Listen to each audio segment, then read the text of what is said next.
네, 어제 북한이 동해상으로 발사한 미사일의 종류를 두고 한미 당국의 해석이 엇갈리고 있습니다. 청와대는 또 어제 미사일 발사가 한미 훈련에 대한 통상적인 대응 훈련일 뿐 전략적 도발은 아니라는 입장을 내놓기도 했는데요. 네, 박휘락 국민대 정치대학원장과 함께 이 내용 자세히 살펴보겠습니다. 어서 오세요. 어서 오십시오. 네.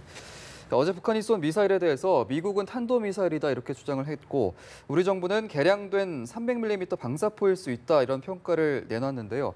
한미 간의 분석이 이렇게 엇갈리는 이유가 어떤 게 있을까요?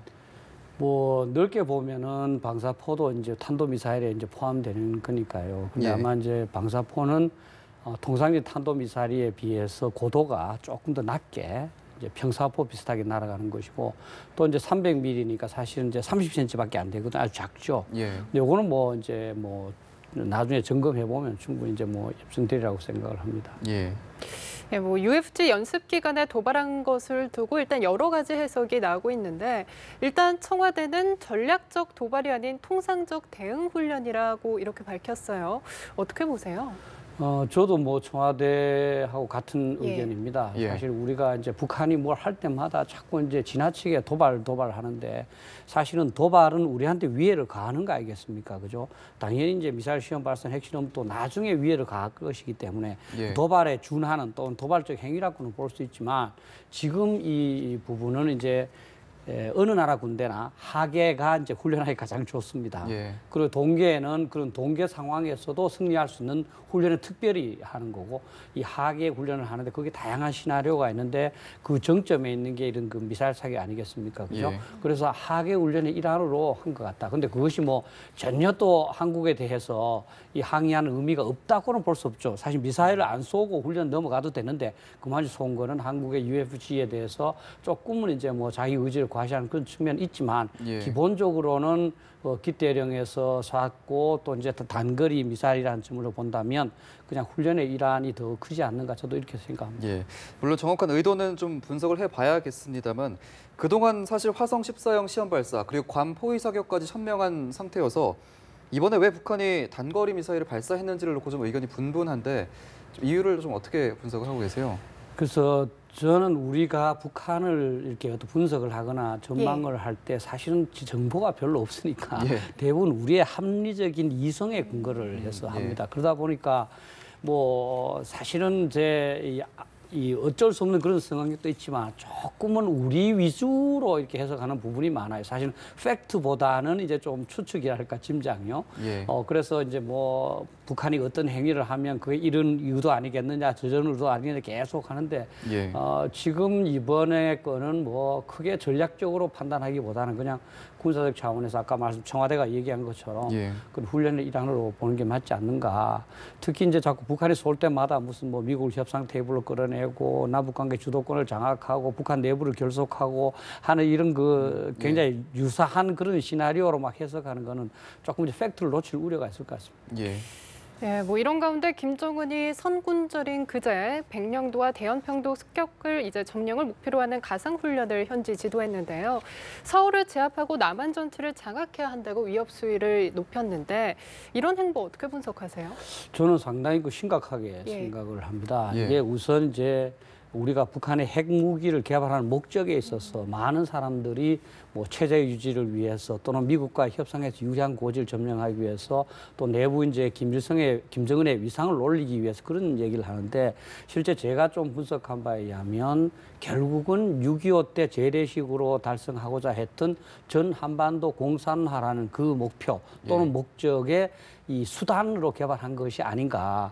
그럼 지금까지 북한이 미국을 계속 이렇게 위협을 하다가 예. 우리 한국을 위협하는 것이 동떨어진 것 같지만 실제 미국을 위협하는 것은 미국으로 하여금 한반도에서 철수하거나 손을 떼라고 하는 것이고 한국에 대해서는 미국이 손을 떼면 적화통일을 하겠다는 거거든요. 예. 그 의도를 이번에 보인 거 아닌가. 실제 이제 고안포라는 데는 거기서 한 50, 60km 떨어져 있는데요. 거기에는 지금 그 공기부양정, 그러니까 물 위로 쫙 떠서 빨리 90km까지 달리는 공기부양정 70여 척이 있습니다. 그것이 30분 내에 사실은 백령도에 도달할 수가 있습니다. 만약에 북한이 우리 공군이 제대로 지원할 수 없는 악천후 시기를 이용을 해서 백령도나 이 연평도를 점령을 하고 만약에 우리가 반격하고자 했을 때 핵무기로 위협을 한다면 사실 예. 저희들이 참 대응 방법이 없습니다. 그래서 국가안보는 항상 최상의 상황을 지향을 하지만 이런 최악의 상황까지도 대비해야 된다. 그래서 저는 우리 군과 또 우리 정부가 우리 북한이 진짜 어떤 심각한 군사 도발을 할 수도 있겠구나 하는 그 가정하에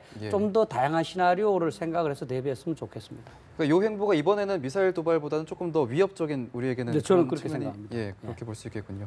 어제 북한 이 미사일 발사에 대해서 미 백악관이 아직 입장을 내놓진 않고 있는데 최근에 이제 한동안 말폭탄을 서로 쏟아내던 와중이어서 좀 발언 수위를 조절하고 있는가 이런 생각이 드는데 어떻게 보세요? 이 부분이 저희들 주의 깊게 봐야 될 게 당연히 미국은 우리의 동맹국이기 때문에 우리를 도와줘야 됩니다. 예. 그렇지만 미국이나 우리나 자신의 위협, 자신에게 직접적인 위협을 가장 민감할 수밖에 없습니다. 지금 이거는 미국이 가장 먼저 얘기하는 게 이 결론에 딱 낸 게 이거는 뭐 괌이나 하와이에 전혀 위협이 되지 않는다 이런 얘기를 했습니다. 예. 그 얘기는 미국이 지금까지 계속 격렬하게 대응한 것도 결국은 괌이든 하와이든 알래스카든 본토든 위협되기 때문에 그렇습니다. 예. 그러니까 사실은 이제 우리가 미국과의 동맹 관계로서 미국을 최대한 활용을 해야 되지만 우리가 미국이 자기가 어떤 위험을 감수해야 될 상황에서는 우리를 안 도와줄 수도 있다. 시각차가 다를 수밖에 없다는 것을 냉정하게 봐야 되는 그 계획이라고 저는 생각을 합니다. 예. 예, 한편 북한 영변 경수로 공장에서 이제 최근에 움직임이 활발해졌다는 분석이 나왔는데요. 국제사회 제재도 불구하고 핵 개발을 멈추지 않겠다는 이 북한의 의도가 엿보이는 대목이 아닌가 싶은데요. 어떻게 보세요?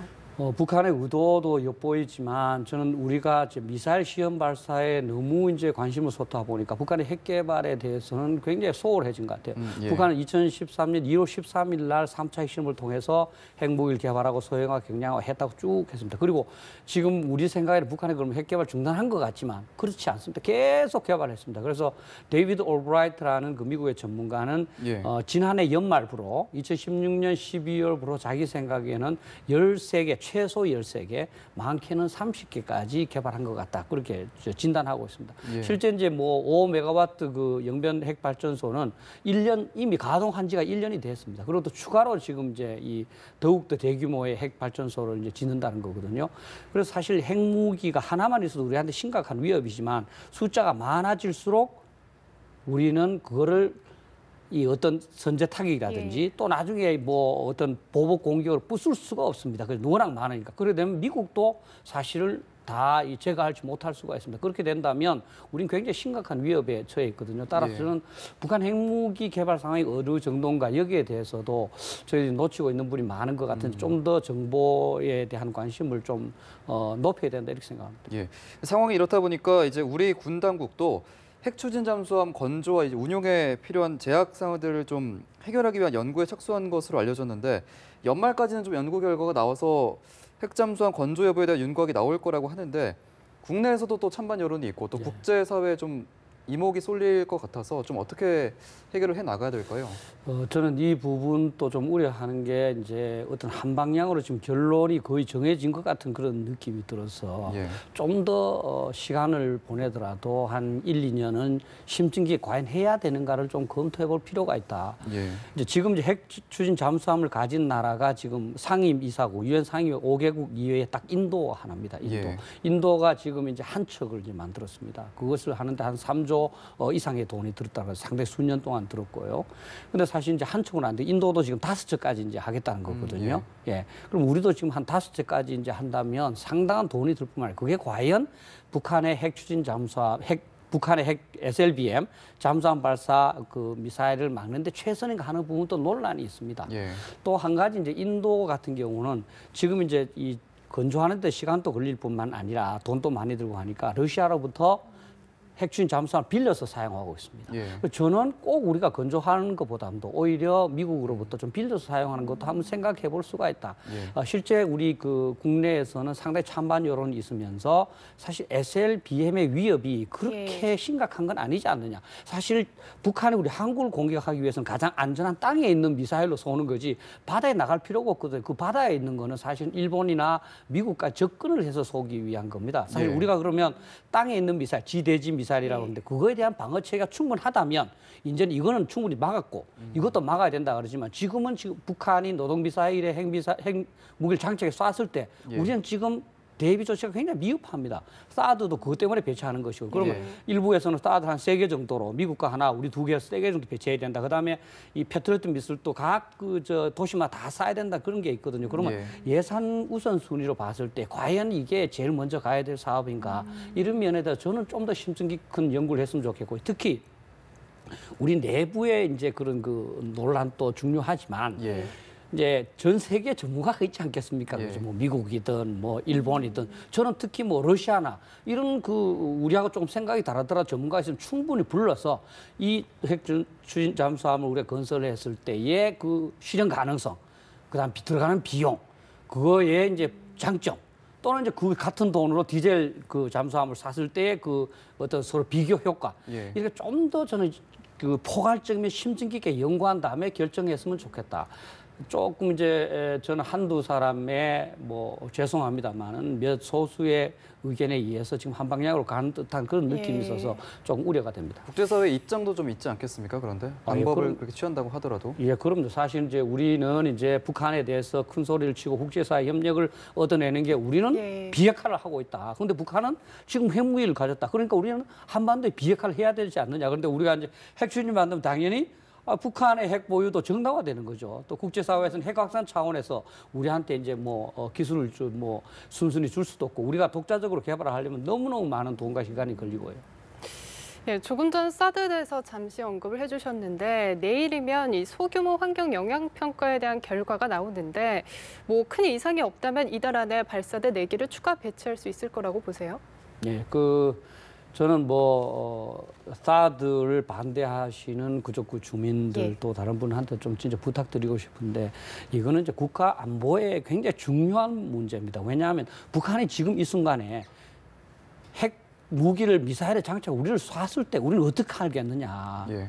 사드는 굉장히 좋은 무기입니다. 그거를 이제 막아줄 수 있는 무기고 지금 사실은 미국이 자기 걸로 제치하는 거 아닙니까? 우리는 그걸 보고 좋다 그럼 또 싸우면 되거든요. 예. 그래서 전자파에 대해서 이제 김천 또 성주에 이제 그 주민들이 많이 걱정을 하셨는데 실제로 이제 지난해 7월에 우리가 괌에 갔을 때도 그 허용치의 0.007%만 아주 낮게 나왔고요. 지금 또 사실은 뭐 이제 200분의 1 정도 아주 낮게 나오지 않습니까? 그러면 지금까지 일부 인사들이 과장한 데에 이제 국민들께서 조금 이제 좀 쏠린 그런 부분이 있습니다. 근데 이제는 국가를 위해서 냉정하게 생각을 하면서 좀 더 정부의 판단을 지켜보시라. 사실은 이 무기를 배치하는데 3년 이상은 걸렸지 않습니까? 또 문재인 대통령이 오죽했으면 북한의 위협이 심각했으면 일단 뭐 그런 절차는 하되 빨리 4기라도 해서 한 6기 정도가 임무를 수행하도록 하자 이렇게 했겠습니까? 또 중국이 반대한다고 자꾸 이제 걱정을 하시는데 중국이 지금 반대하는 것도 명확한 이유 없이 그냥 핵심 이익, 전략 이익, 안보 이익을 했죠. 그 말만 하고 있습니다. 저는 우리가 배치해놓고 중국이 반대하면 중국 관리들을 불러서 정말 이게 여러분들한테 피해가 되는지 안 되는지 한번 봐라. 그러면 저는 오히려 해소하기가 쉽다고 생각을 해요.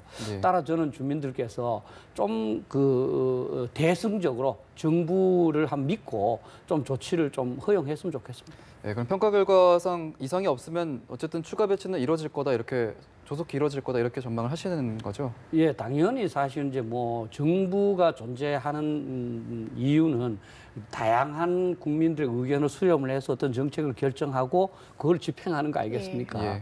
그럼 사실 정부가 이렇게 해야 되겠다. 뭐 반대도 있고 찬성도 있지만 결정을 했으면 따라줘야 되는 것이고요. 거기에 예를 들어 반대하면 그거는 사실 이제 공무 집행 방해죠. 그래서 다시 한번 제가 부탁을 드리는데 이제 정부가 무슨 우리가 옛날 식민지대처럼 무슨 총독부도 아니고 우리가 뽑은 대통령이고 우리가 뽑은 그 사람이 임명된 정부 그 관리들 아니겠습니까? 그죠? 다양한 걸 다 이제 검토를 했기 때문에 좀 믿고 이번엔 좀 따라줬으면 좋겠습니다. 알겠습니다. 자, 이런 가운데 임성남 외교부 차관이 이제 오늘 미국 방문길에 오르는데 이제 북핵 문제 공조를 포함해서 좀 현안이 산적해 있는 상황에서 어떤 논의점들이 좀 테이블에 오를까요? 저는 뭐 가장 중요하게 뭐 올라야 되고 올 거다 생각하는 게 이제 앞으로 북한 핵 위협으로부터 우리 국가와 민족을 이제 이 방어하기 위해서 이 한미 이 공조를 얼마나 철저히 하게 할 것이냐 하는 저는 그런 문제라고 생각을 합니다. 예. 실제 이제 미국 입장에서는 이제 북한의 핵 미사일은 한국의 위협이기도 하지만 미국의 직접적인 위협이기도 하다. 그러니까 우리가 독자적으로 결정하겠다 이런 입장 아니겠습니까? 그죠? 근데 우리는 만약에 그렇게 한다면 그 피해는 우리한테 오기 때문에 예.